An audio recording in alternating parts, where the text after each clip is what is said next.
নির্বাচন আয়োজন করতে হবে। আমেরিকার সবচেয়ে কঠিন সময়ে নেতা নির্বাচিত হচ্ছে শুরা সদস্যদের মাধ্যমে।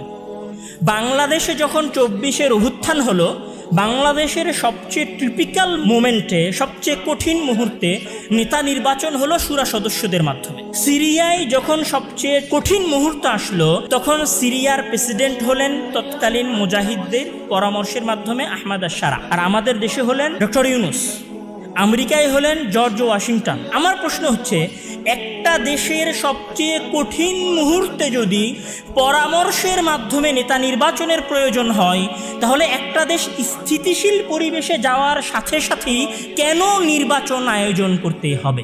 আমি যদি কঠিন সময় পরামর্শ সিস্টেমের মাধ্যমে পার করতে পারি, ইলেকট্রাল কলেজের মাধ্যমে পার করতে পারি, তাহলে আমি পরে কেন টাকা খরচ করে কোটি কোটি ডলার খরচ করে নির্বাচন করব?